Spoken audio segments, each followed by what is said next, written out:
I'm Delaney Shelmet. I'm going to be your student nurse today. I don't have a sink close by, so I'm going to use hand sanitizer to ensure that my hands are clean. Can you tell me, and then I'm going to identify the patient, so will you tell me your name and date of birth? Grace Raskoff, March 30th, 2000. Awesome. And we're in a private setting. No one is home. And then I'm going to take your vitals, which includes your blood pressure and your heart rate, and then I'm going to do an abdominal assessment. Is that okay? Mm-hmm. Cool. I'm going to start by taking her pulse. So I'm locating her radial pulse on the right side.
Okay, so her pulse was 62 beats per minute, and I monitored her respirations without telling her so she wouldn't alter her heart or her breathing rate, and she's breathing about 12 breaths per minute, which all falls into the normal range.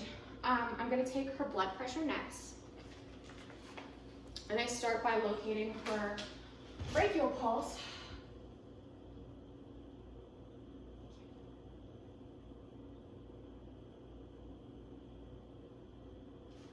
And now I'm going to place the blood pressure cuff directly above it.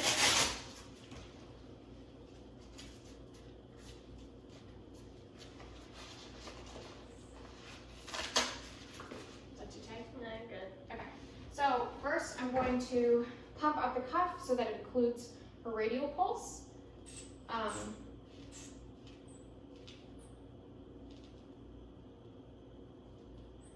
And then I'm going to release it. And I'm going to add 30 to that when I'm measuring her brachial. I'm going to let the blood flow back into her arm. And then I'm using the diaphragm of my stethoscope on her brachial pulse, and then re-inflating the cuff.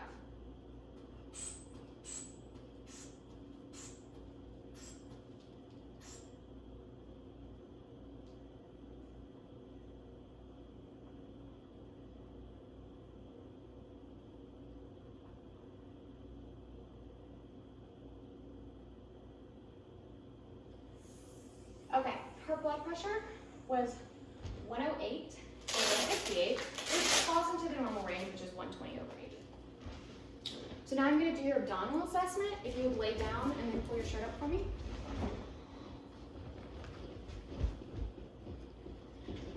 So I start with inspection. I'm looking for any aortic pulsations, any peristaltic movement, any bulging, any visible ascites. And I don't see any, which is good. I'm also going to look at the contour of her abdomen. She has a scaphoid contour, which is normal for someone that is thin. If she had a protuberant contour, I would be worried about ascites and the distension. So next I'm going to auscultate. I'm going to listen in all 4 quadrants, starting in the lower right.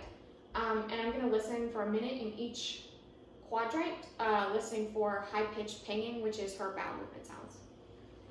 Sorry if this is cold.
so I heard active vowel sounds in each of the 4 quadrants. So now I'm going to move on to percussion. So I'm going to use my dominant hand and the distal portion of my non-dominant finger to palpate in each quadrant, and I should be hearing timpani overall, except if I touch, obviously if I palpate over her liver, I'm going to hear some dull sounds.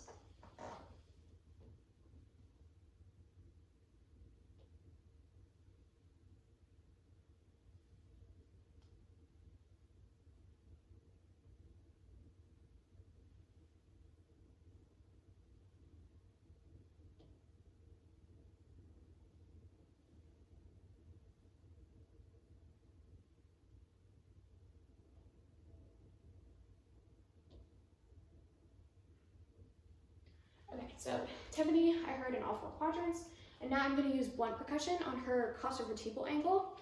So if you wouldn't mind standing up for me. And this is done to assess her kidneys. So I'm going to locate her costal margin, her costovertebral angle, and I'm going to use blunt percussion to elicit pain. Any pain? No. Tenderness? Okay, so if she did have pain and tenderness, I would be worried about inflammation of the kidneys, but she doesn't have any, so we're moving on to palpation. So I'm going to use light palpation first, and that's just using the finger pads of my hands, and I'm going to be feeling in each quadrant starting in the lower right. And this is really to feel if I'm feeling any bulging, any distension or inflammation of the organs. And as I move up towards her midline, I'm going to be feeling for her aorta, which doesn't feel to be enlarged. If it was over 4 centimeters, I would be worried about possible dilation of her aorta, but I don't feel it, so that's good. In the left quadrant, and then her right.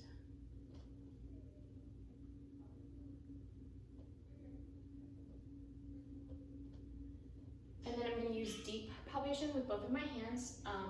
In her lower right quadrant, this would be where her appendix is. If she had pain while I was palpating this, I'd be worried about appendicitis. Or any pain at mid-Bernie's point, which is in between her umbilicus and her right hip bone, but no tenderness there. Okay, and then in her upper right quadrant, I'm feeling for her liver. And this is me using my 2-handed deep palpation, but I can also use the hook method. If you'll take a deep breath in for me, and I locate her costal margin on the right, and I hook my fingers underneath, I can feel the border of her liver.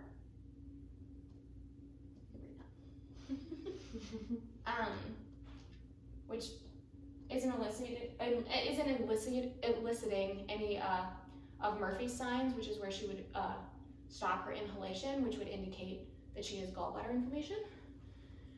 And then I'm going to palpate on her upper left side. If I could palpate, this is where her spleen is located. If I could palpate her spleen, I'd be worried about it being enlarged, in which case it could cause a bleed by me doing these palpations. No tenderness, no sensation, okay. And then her lower left, which is where most of her colon is. Deep palpation of the colon can elicit some tenderness, so that's normal, but if there's any sharp pain, I'd be worried. Any pain? Okay. And that concludes our assessment. Do you have any questions for me? No, I'm good, thank you.